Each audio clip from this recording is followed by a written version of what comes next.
In the 1960s, pesticide use wiped out a good chunk of North America's only indigenous falcon population. Today, the bird is still far from thriving, but the population has grown, and it's partially thanks to the work of John Campbell and his dad. Campbell's breeding and branding is painstaking work, but proof that a single person can have a huge impact. 2 females and 2 males, for sure.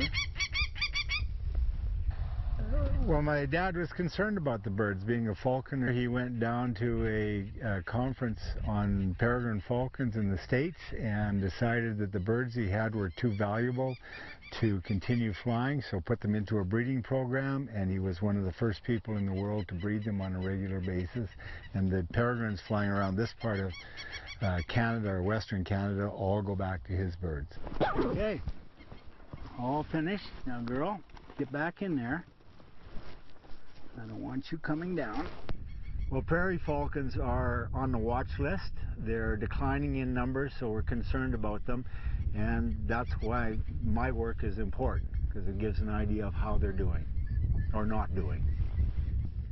I'd like to see the birds come back and be in greater numbers than they are, but I'm concerned about development and how we're encroaching on them, and I would like to see that monitored and handled better than it is now. Every spring I go to all the known sites that we have, some of which I've found and some of which are known from previously. I check them all to verify whether they're occupied or not, and then I go in and band the young so we know how many are produced every year.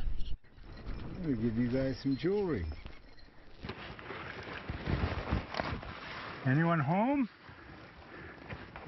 Horned owl. They get in first and they take it over. Well, this site is a very old site. It's been used for hundreds of years. I took a sample from in here. There's a rock that came out that I pulled out. So I tried to get as close to the center of it as I could. And the earliest carbon dating came back 1680. So here we go, 5 young. I do it because I love seeing the birds. I love working with the birds.